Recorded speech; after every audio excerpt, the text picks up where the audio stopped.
Moms daily blog চ্যানেলে তোমাদের সবাইকে স্বাগত জানাই। আবার একটা নতুন দিনে নতুন ব্লগ নিয়ে চলে এসেছি আমি তোমাদের সামনে। লাইক শেয়ার সাবস্ক্রাইব করতে প্লিজ ভুলো না। আজকের ওয়েদারটা দেখো কীরকম রোদ আর কীরকম গরম। এমনিতেই তো সবাই বলে ভাদ্র মাসে পচা গরম, তার উপর আজকে কৌশিকী অমাবস্যা।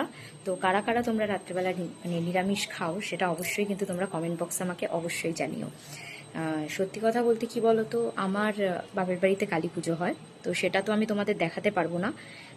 চেষ্টা করব যদি কোনো ক্লিপ এর সঙ্গে সংযোগ করে দেওয়া যায়, কারণ আমি আমার বাপের বাড়িতে যে পুজোটা হয় সেইটার ফটোটা পাঠালে আমি তারপরে তোমাদের ক্লিপটা আমি দেখাতে পারবো যে আমাদের বাপের বাড়িতে যে কালী পুজোটা হয় দেখানোর জন্য।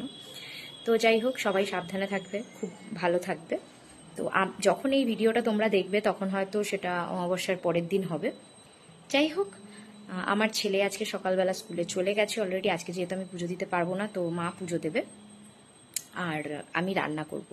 রান্নারও সেরকম কিচ্ছু নেই সত্যি বলতে, কারণ রান্না অলরেডি কালকে যা যা ছিল সেইগুলোই রয়েছে।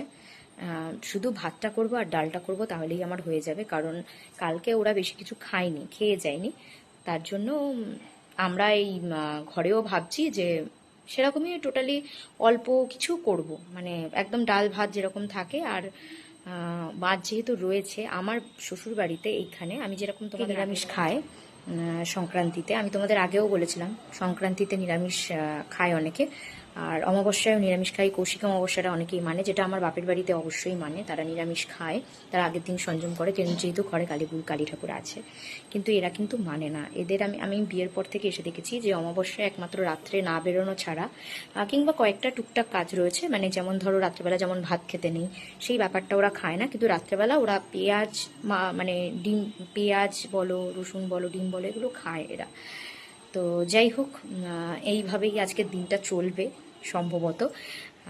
তো চলো নিচে যাই, কারণ এখন যা টাইম হয়েছে আমার ছেলে চলে আসার সময় হয়ে গেছে। আমি আজকে ব্লগটা খুব দেরিতেই শুরু করছি। তো ছেলে চলে আসুক, ছেলেকে রেডি করিয়ে আবার পড়তে পাঠাতে হবে, কারণ বিকালবেলা ওর ম্যাম মানে পড়াতে আসবে না বললো। তো আমি ওকে পড়তে পাঠিয়ে দিয়ে তারপর আবার তোমাদের সঙ্গে কথা বলছি।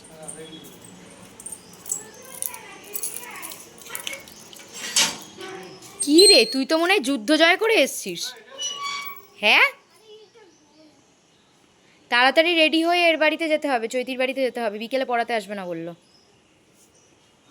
তো স্কুল দিয়ে চলে এসছে, কিন্তু ওকে কিছু খাওয়াও হলাম, ভারী কিছু খাওয়াবো, খাবে না বললো। ভাত সেই ও 2টোর সময় খাবে। তো যাই হোক, আমি ওকে একটু দুধ দিয়েছি, ও দুধ খাবে বললো, দুধ বিস্কুটটা খাইয়ে ওকে পড়লাম। বৃষ্টি নেমেছে, ভাবছি সেই সময় ছেলেটা পড়তে চলে গেছে, নইলে পুরো বৃষ্টিতে ভিজছে। কি অবস্থা দেখো। পড়েছে না আজকে করেছে। আজকে পড়ছিলাম, আমি অন্য ঘরে ছিলাম না। এবার আমাকে কি হাতটা ধরিয়ে দিয়ে আসবে? পশলা ভালোই বৃষ্টি হয়ে গেল। দুপুর অনেক হয়ে গেছে, ছেলের আস্তে আস্তে প্রায় 2:30 বেজে গেছে। ছেলেকে আমি এখন খাওয়াতে বসবো, আমরাও খেতে বসবো। তো আজকের মতন ব্লগ এইটুকুই। আমার ব্লগ তোমাদের কেমন লাগলো তোমরা অবশ্যই জানিও। লাইক শেয়ার সাবস্ক্রাইব করতে ভুলো না।